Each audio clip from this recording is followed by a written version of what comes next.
Hey there.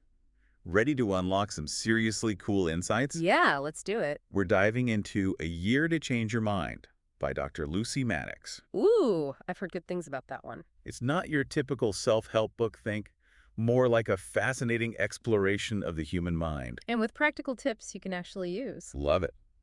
The book follows the calendar year, each month focusing on a different theme. So we'll be jumping around a bit. We'll jump around a bit to highlight the most useful parts. Let's start with something we all struggle with, decisions. Decisions.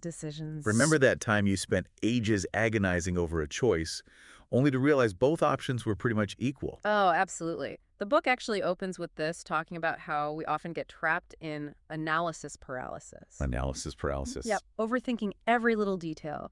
It turns out our brains have limited energy for making decisions. That makes sense. I always feel mentally drained after making a big decision. It's called decision fatigue. Wait, so that's why I make terrible choices when I'm tired. Exactly. Fascinating. Dr. Maddox actually shares a personal story about using a pros and cons list to decide about a big job move. Even after carefully weighing everything, the pros and cons ended up being almost identical. So even with a pros and cons list, it was still a tough decision. It really highlights that uncertainty is just a part of life. Sometimes you have to trust your gut. Okay, that's actually really reassuring. So what are some practical things we can do to navigate decision-making? Well, the book suggests a few strategies. First, try to tackle important decisions earlier in the day when your mental energy is higher. Okay, that makes sense. What else? Second, don't be afraid to set time limits for making a choice. Dragging it out for weeks just leads to more stress. And potentially a worse decision. Exactly. That makes sense. Yeah. What about when we feel completely stuck? Not just in making decisions, but in life generally. February's theme is all about that feeling of being stuck, especially when motivation is low. It connects to the concept of learned helplessness. Yearn helpless. Yes, where past experiences of feeling powerless can make us less likely to try new things, even when we do have control. That's so interesting. Can you give us an example? It's like that experiment where animals exposed to unavoidable shocks later didn't even try to escape avoidable ones. Wow. Pretty powerful stuff. Wow, so how do we break free from that feeling of helplessness? The book emphasizes the importance of taking action, even tiny steps, towards what you want. Any action at all? Even small actions, they help you reclaim a sense of agency and control. It's like telling your brain, hey, we're not helpless, we can make things happen. I love that. It's a good reminder that even small steps count. Okay, let's switch gears a bit and talk about our environment. Okay. I've always felt like my surroundings have a big impact on my mood, but I didn't realize there was actual science behind it. Right. March focuses on how our environment influences our well-being. I'm excited to hear about this. What's fascinating is that studies have shown measurable effects of nature on our brain activity and stress hormones. Really? So being out in nature actually has a physiological effect on our body. For example, there was a study where surgery patients with a view of nature actually recovered faster and needed less pain medication than those facing a brick wall. No way. That's incredible. It is. I'm definitely getting more plants for my apartment. What else does the book say about creating a positive environment? It highlights the impact of colors, light, and even the layout of spaces. So it's not just about being in nature. Natural light, calming colors, and cozy nicks can create a sense of safety and well-being. It's almost like our environment is constantly sending us messages. I like that. Makes sense. And if those messages are chaotic or stressful, we're going to feel it. So it's not just about aesthetics. It's about intentionally designing our spaces to support our mental state. That's a great way to put it. Okay, now I'm thinking about a total home makeover. But seriously, that's super insightful. It definitely makes you think differently about your surroundings. All right, let's move on to something a little more internal. Self-talk. We all have that inner voice. We do. But is it a supportive friend or a harsh critic? That's a great way to put it. April is all about understanding and shaping our inner dialogue. Love it. The book introduces the idea of schemas, Schema. basically mental frameworks we develop to understand the world and ourselves. If your schema about yourself is negative, Like if you believe you're not good enough. exactly, you're more likely to interpret events in a way that confirms that belief. So it's like a self-fulfilling prophecy. Yes. If you constantly tell yourself you're a failure, you're going to find evidence to support that, even if it's not true. Right. How do we break out of that negative cycle? One technique the book suggests is to externalize your inner critic. Externalize. Yeah, give it a visual persona, like a grumpy cartoon character. Okay. It becomes easier to challenge its negativity. You're basically separating yourself from that negative voice and taking away its power. That's brilliant. I can definitely see how that would make it feel less overwhelming. Exactly. It's about creating some distance and then asking yourself, is this thought actually true? Is it helpful? What's a more compassionate way to talk to myself? Okay, this is already giving me a lot to think about. Hmm. How do we switch gears to something a little more outward-facing? Communication and assertiveness. Okay, let's do it. I feel like this is an area where a lot of us could use some help. Definitely. May's theme is all about effective communication, both in personal and professional settings. One of the key takeaways is the importance of active listening. Active listening. It's not just about hearing the words, it's about truly understanding what the other person is saying and making them feel heard. I'm actually really bad at this. I tend to interrupt or think about what I'm going to say next instead of really listening. What are some tips for becoming a better active listener? The book suggests a few things. First, try reflecting back what you've heard to make sure you understand correctly. You can say something like, so it sounds like you're feeling frustrated because... Okay, that's good. What else? Second, ask clarifying questions instead of just assuming you know what they mean. And third. Try to avoid interrupting or offering unsolicited advice. Oh, yeah, that's a tough one. Sometimes people just need to be heard and validated. That's such good advice. I'm definitely going to work on that. What about assertiveness? I always struggle with finding that balance between being too passive and too aggressive. It's a common challenge. The book emphasizes the importance of using I statements. Like I feel statements. Instead of saying, you always do this, try saying, I feel uncomfortable when this happens. Makes sense. It allows you to express your needs without blaming the other person. That's helpful. It's about taking ownership of your feelings while still being respectful of the other person's perspective. Exactly. It's a skill that takes practice, but it can make a huge difference in all your relationships. Okay, so we've covered decisions, feeling stuck, our environment, self-talk, and communication. I feel like we've already learned so much. What's next? How about we delve into the fiery world of anger management? It's August in the book, and things are heating up both literally and figuratively. Perfect. I'm all ears. So you know how sometimes you just feel that anger bubbling up? Oh, yeah. Dr. Maddox dives into the science behind anger, The science. exploring how it impacts our bodies and minds. I'm actually really curious about that. I know anger is a natural emotion, but it can feel so overwhelming sometimes. Absolutely. The book talks about how anger triggers our fight or flight response, I don't like adrenaline. releasing hormones that prepare us to either confront the threat or run away. It's a primal instinct. Makes sense. But in modern life, those responses aren't always helpful. Right. Like, I can't exactly punch my boss when I'm angry. Exactly. So what's the book say? And the book actually cautions against physical outlets like punching a bag because they can actually reinforce those aggressive impulses. Interesting. So if punching things isn't the answer, what are some healthy ways to manage anger? Well, the first step is understanding what's fueling the anger. Okay. Is it frustration, Uh-huh. hurt, a sense of injustice, or even fear? Once you identify the root cause, it becomes easier to address it in a constructive way. That makes a lot of sense. Like, if I'm angry because I feel like I'm not being heard, Yeah. the solution isn't to yell, it's to communicate my needs more effectively. Exactly. The book also talks about the importance of gaining perspective. Perspective, okay. It suggests asking yourself, will this matter in a week, a month, a year? Zooming out can help you detach from the intensity of the moment I see. and respond more rationally. I love that. It's so easy to get caught up in the heat of the moment and overreact to things that won't even matter tomorrow. Yeah. Are there any other practical tips? Definitely. Mindfulness exercises like deep breathing, Deep breathing. or focusing on your senses, Yeah. can help calm your nervous system and create space between your feelings and your actions. And sometimes simply removing yourself from the situation is the best way to de-escalate. Okay, so we've got identify the root cause, gain perspective, practice mindfulness, and maybe take a time out if things get too heated. Got it. You got it. Now, how are you feeling about heading back to work after a relaxing August? September's theme is all about work and stress. Honestly, I'm not looking forward to it. Work can be so draining sometimes. I hear you. The book tackles work stress head-on, offering strategies for both managing the inevitable pressures and making our jobs more fulfilling. Okay, I'm definitely interested in that. What kind of strategies does it suggest? Well, one concept that stood out to me was job crafting. Job crafting. It's about finding ways to tailor your existing role to better align with your interests and values. So it's not necessarily about a complete career change, but about making small adjustments to find more meaning in what you do. Exactly. It could involve taking on a new project, finding a mentor, or even just shifting your perspective on certain tasks. The key is to identify what aspects of your work energize you Yeah. and find ways to do more of those things. That's a great idea. I'm always happier when I'm working on projects that I'm genuinely interested in.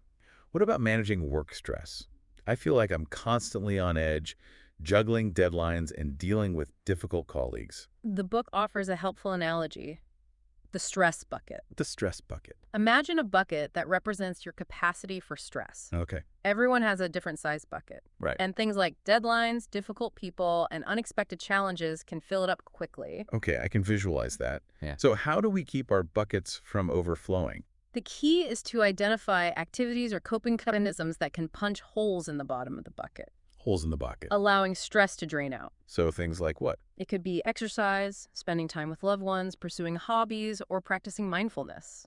So it's all about finding a balance between things that fill up our stress bucket and things that help us release that stress. Exactly.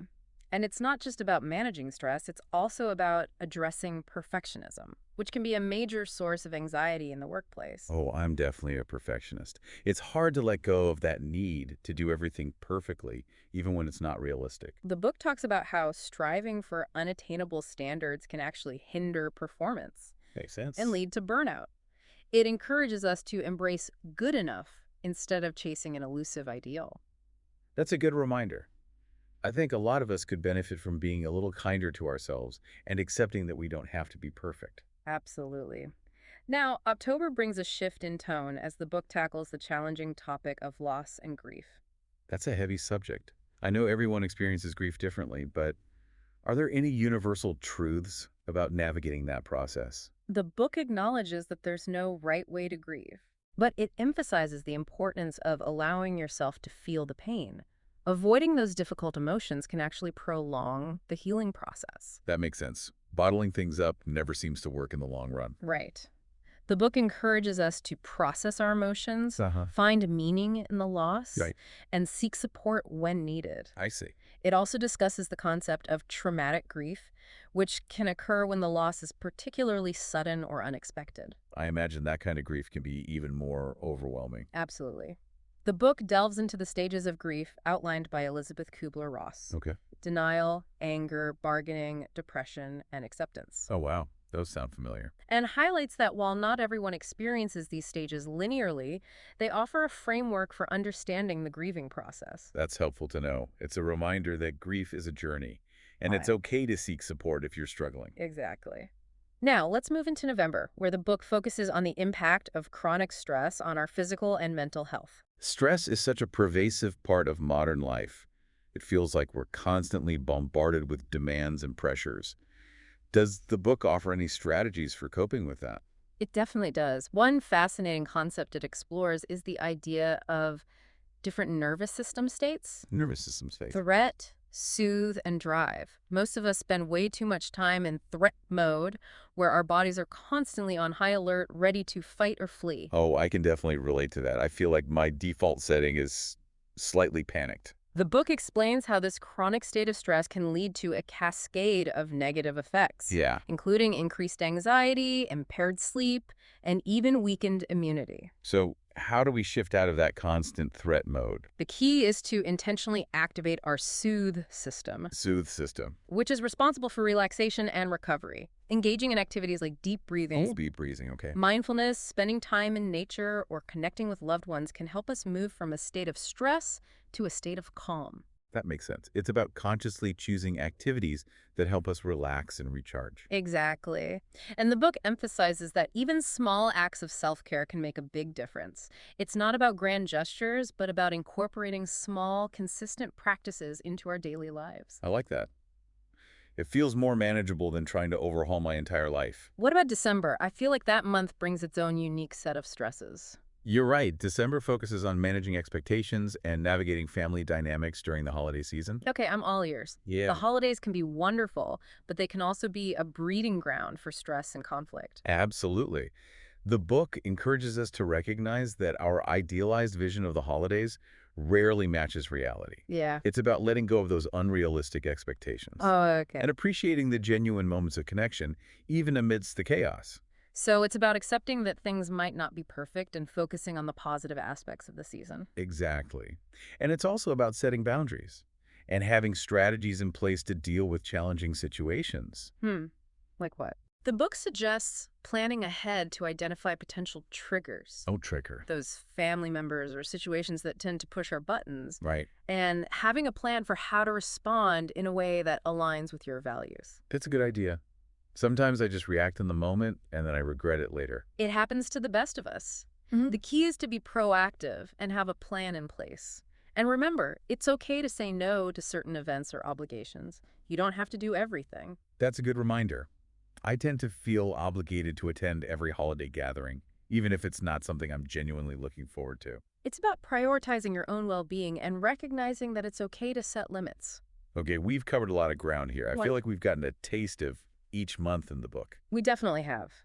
It's amazing how much practical wisdom is packed into this book. Yeah. It really does offer a framework for navigating all aspects of life. I'm already thinking about all the ways I can apply these insights to my own life. Yeah. Before we wrap up, is there anything else that stood out to you as particularly helpful? One thing that really resonated with me was the emphasis on behavioral activation. Oh, yeah. I remember that from earlier. Yeah, It's about taking action even when you don't feel like it, right? exactly.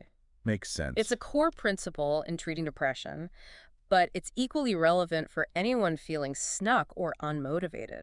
So even if you don't feel like going for a walk Right. or tackling a chore, just doing it anyway can actually help shift your mindset. That's the idea. Wow. The book describes how even small acts like making your bed, sending an email, or calling a friend can create a positive upward spiral. It's like giving your brain a little push in the right direction. Exactly. And speaking of nudges, the book also delves into the power of our environment to shape our behavior.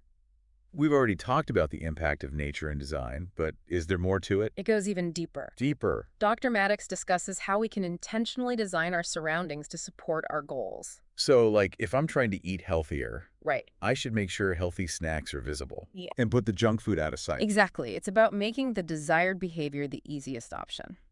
That makes so much sense. Yeah. What about breaking bad habits? Same principle. If you're trying to stop mindless snacking, Okay. keep those snacks in a hard-to-reach cupboard Right. or out of the house entirely. Makes sense. Yeah. It's amazing how these little tweaks can have such a big impact. Right. Now let's talk about a concept that's both profound and practical: mindfulness. I've heard a lot about mindfulness, but I'm still not entirely sure what it is Yeah. or how to do it. The book does a great job of breaking it down. Okay, good. It's about paying attention to the present moment without judgment, noticing our thoughts, feelings, and sensations without getting swept away by them. It sounds almost like meditation, but maybe less intimidating. You could say that. It's like developing a muscle for awareness. Okay, I like that analogy. How can mindfulness actually help us in daily life? Dr. Maddox highlights how it can help us manage stress, regulate emotions, and make more intentional choices. So instead of reacting impulsively, Right. we can pause, take a breath, and make a more conscious decision. Exactly. It's not about emptying our minds, but about observing our thoughts and feelings with curiosity and compassion. That makes sense. Hmm. What are some simple ways to practice mindfulness? The book suggests practices like focusing on our breath, noticing the sensations of our body, or paying attention to the sounds around us. So even something as simple as focusing on the taste of your coffee can be a mindfulness exercise? Absolutely. Wow. These small moments of awareness can create a space between our thoughts and our reactions, Okay. giving us more control over how we respond to challenging situations. Okay, this is starting to click for me. Now, I'm curious about this concept of self-compassion. Is it really as important as the book suggests? Dr. Maddox makes a compelling case for why being kind to ourselves is not a luxury, but a necessity. I think a lot of us struggle with that. Yeah. We tend to be much harder on ourselves than we would ever be on a friend. Exactly. The book explores the three elements of self-compassion: Okay. mindfulness, common humanity, and kindness. I'm familiar with mindfulness, but what do the other two mean in this context? Common humanity reminds us that we're not alone in our struggles. Okay, Everyone makes mistakes and experiences pain. right. It's part of the human experience. That's a good reminder. I think we often compare ourselves to others We do. and feel like we're the only ones who mess up or feel inadequate. Right. Makes sense. And then kindness involves treating ourselves with the same care and understanding we would offer a loved one. So instead of beating ourselves up over a mistake, Right. we can offer ourselves words of comfort and encouragement like we would to a friend who is going through a tough time. Exactly.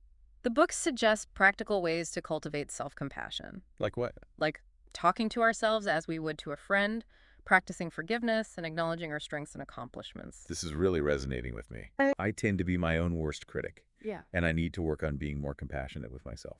I think we all do. Now, before we wrap up, Okay. let's circle back to a theme that's woven throughout the book, Yeah. the importance of relationships. It's true. Dr. Maddox really emphasizes how our connections with others contribute to our well-being. She covers a lot of ground, She does. from navigating family dynamics to building strong friendships to fostering healthy romantic relationships. It's clear that relationships are complex and require effort. What are some key takeaways for building more fulfilling connections? One thing that stands out is the importance of communication. Communication, right? Learning to express our needs clearly and respectfully, to listen attentively, and to navigate conflict constructively can make a world of difference. That makes sense. Good communication is the foundation of any healthy relationship. And it's not just about communicating our needs, but also about showing up for others. Okay. Offering support, empathy, and understanding can strengthen our bonds and create a sense of shared humanity. It's about being there for each other, both in good times and bad. Exactly. So true. Now, as we reflect on a year to change your mind, it's clear that personal growth is an ongoing process, not a destination. It's about embracing the journey with curiosity, compassion, and a willingness to learn and grow. And Dr. Maddox emphasizes that change is possible at any age. That's great. It often starts with small, consistent steps. Okay, so what's our 10-point summary for this deep dive? Here are 10 key takeaways from A Year to Change Your Mind. All right, number one, combat decision fatigue by making important choices earlier in the day and setting time limits. Number 2, overcome learned helplessness by taking action, even small steps, toward your goals. Number 3, optimize your environment to support your well-being by incorporating elements like natural light, calming colors, and cozy spaces. Number 4, challenge negative self-talk by externalizing your inner critic and cultivating a more compassionate inner voice. Number 5, practice active listening by reflecting what you've heard, asking clarifying questions, and making the speaker feel understood. Number 6, manage anger effectively by identifying the root cause, gaining perspective, practicing mindfulness, and removing yourself from triggering situations. Number 7, craft your job for fulfillment by finding ways to tailor your role to better align with your interests and values. Number 8, embrace imperfection and let go of unrealistic expectations, focusing on good enough instead of chasing perfection. Number 9, process grief and loss by allowing yourself to feel the pain, finding meaning, and seeking support when needed. And number 10, prioritize self-care by engaging in activities that activate your soothe system and reduce chronic stress. There you have it, 10 powerful insights to help you navigate life's challenges and cultivate a more fulfilling and meaningful existence. We hope this deep dive has sparked your curiosity and given you some tools to create positive change in your own life. Remember, personal growth is an ongoing journey, not a destination. Be kind to yourself, embrace the messy realities of life, and celebrate every step forward. Thanks for joining us on this deep dive. We'll see you next time for another fascinating exploration.